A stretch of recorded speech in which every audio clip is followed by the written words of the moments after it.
राधे कृष्ण आप सभी को। सावन मास महात्म्य अध्याय 18। भगवान शंकर ब्रह्मपुत्र सनत कुमार से बोले, अब मैं तुम्हें सावन शुक्ल दशमी तिथि के विषय में बताता हूँ। सावन शुक्ल दशमी को व्रत का शुभ आरंभ करके वर्ष के हर महीने की शुक्ल पक्ष की दशमी तिथि को व्रत रखना चाहिए। इस प्रकार अगले सावन शुक्ल दशमी को इसका उद्यापन करना चाहिए। राजा को राज्य की उन्नति के लिए, कृषक को खेती की उन्नति के लिए, वैश्य को व्यापार की उन्नति के लिए, स्त्री को पुत्र प्राप्ति के लिए तथा अन्य प्राणियों को धर्म, अर्थ तथा अपने व्यवसाय की उन्नति के लिए इस व्रत को करना चाहिए। इस व्रत को आशा दशमी व्रत कहा गया है। जिसको भी किसी प्रकार का दुख हो तो उसके निवारण के लिए सावन शुक्ल दशमी की रात को स्नान करके व्रत का शुभारंभ करें। रात को 10 दिशाओं को फूल, पल्लव, चंदन या जौ के आटे द्वारा अपने घर के चौक को अंकित करके वाहन, स्त्री सहित चिन्ह द्वारा चिन्हित करके घी से तैयार किया हुआ नैवेद्य देकर अलग अलग दीपक देना चाहिए।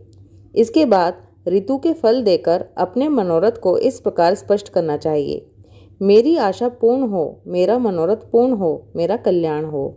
इस प्रकार हर महीने निरंतर व्रत करना चाहिए और ब्राह्मणों को दक्षिणा देनी चाहिए। पूरे साल की समाप्ति पर इसका उद्यापन करना चाहिए।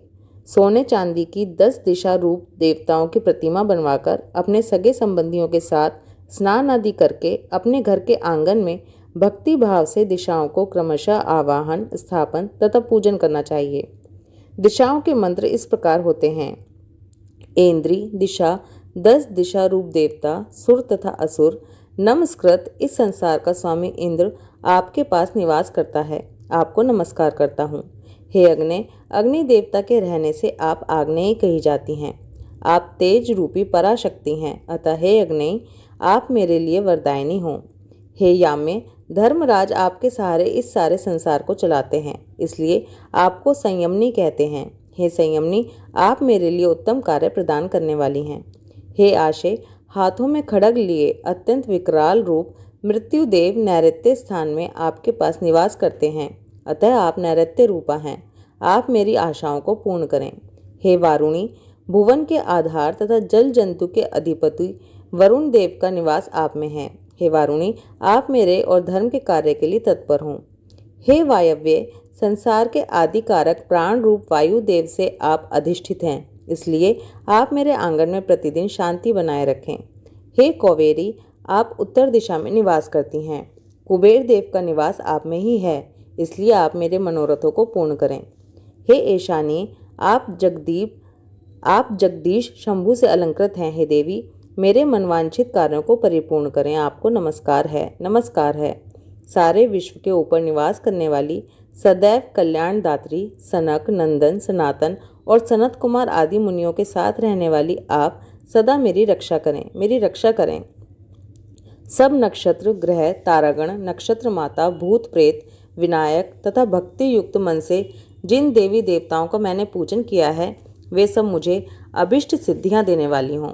सर्प तथा नेवले से नीचे के लोक में आप सेवित हैं, अतः आप मेरे ऊपर नाग तथा नाग कन्याओं के साथ प्रसन्न हों। उपरोक्त मंत्रों को बोलकर फूल, धूप आदि अर्चन करके अलंकार, वस्त्र और फल निवेदन करने चाहिए। रात को जागरण करना चाहिए। प्रातः काल दोबारा प्रतिमा की पूजा करके उसे ब्राह्मण को दे देना चाहिए। इस विधान द्वारा अर्चन तथा समापन कर प्रणाम करना चाहिए। फिर मित्रों तथा बंधु बांधवों सहित भोजन करना चाहिए। इस प्रकार आदर पूर्वक जो दशमी का व्रत करता है, उसकी सब इच्छाएं पूरी होती हैं। ये सनातन व्रत विशेष रूप से स्त्रियों के लिए है।